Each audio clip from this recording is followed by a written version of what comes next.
Hi hello ಎಲ್ರಿಗೂ welcome back to my daily mini blog. ಇವತ್ತಿನ ದಿನದ ಕೆಲವು ವಿಶೇಷ ಕ್ಷಣಗಳನ್ನು ನೋಡೋಣ ಬನ್ನಿ. ನಾವಿವತ್ತ ಬೆಳಗ್ಗೆ ಎದ್ದು ಸಲಿಕೆ ಅಗಲ್ ಮೇಲೆ ಹಾಕೊಂಡು ಬೈಕ್ ಮೇಲೆ ಹತ್ಕೊಂಡು ಹೊಂಟ್ಬಿಟ್ಟಿದ್ವಿ. ಯಾಕಂತ ಕೇಳ್ತೀರಿ, ಹೇಳ್ತೀನಿ ಬರ್ರಿ. ನಮ್ಮೂರಾಗ ನರೇಗಾ ಯೋಜನೆ ಕೆಲಸ ಸ್ಟಾರ್ಟ್ ಮಾಡಿದ್ರು. ನಾವು ಬಂದಿವಿ ನರೇಗಾ ಯೋಜನೆ ಕೆಲಸ ಮಾಡಕ. ಇಂದು ಗ್ರಾಮೀಣ ಜನರ ಜೀವನಕ್ಕೆ ಆರ್ಥಿಕ ಶಕ್ತಿ ನೀಡುತ್ತಿರುವ ನರೇಗಾ ಯೋಜನೆಯ ಬಗ್ಗೆ ತಿಳಿದುಕೊಳ್ಳೋಣ. ಇದು ಗ್ರಾಮೀಣ ಕುಟುಂಬಗಳಿಗೆ ಉದ್ಯೋಗದ ಭರವಸೆ ನೀಡುವ ಮಹತ್ವದ ಯೋಜನೆಯಾಗಿದೆ. ನರೇಗಾ ಯೋಜನೆ ಬಗ್ಗೆ ನಮಗೆ ಗೊತ್ತಿರುವಷ್ಟು ಒಂದೆರಡು ಮಾಹಿತಿಗಳನ್ನು ಹೇಳ್ತೀನಿ ಬರ್ರಿ.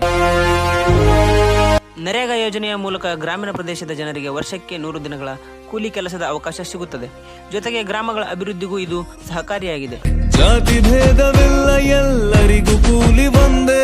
ಕೆಲಸದ ಹಕ್ಕು ಅಭಿವೃದ್ಧಿಯ ಕನಸು. ನರೇಗಾ ಗ್ರಾಮೀಣ ಜನರ ಸಬಲೀಕರಣಕ್ಕೆ ಈ ಯೋಜನೆ ಒಂದು ದೊಡ್ಡ ಹೆಜ್ಜೆಯಾಗಿದೆ. ಗ್ರಾಮೀಣ ಜನರ ಆರ್ಥಿಕ ಶಕ್ತಿಗೆ ನರೇಗಾ ಬೆಂಬಲ. ಕೆಲಸದ ಹಕ್ಕು, ನರೇಗಾ ನೀಡುವ ಭರವಸೆ. ನರೇಗಾ ಉದ್ಯೋಗ ಮತ್ತು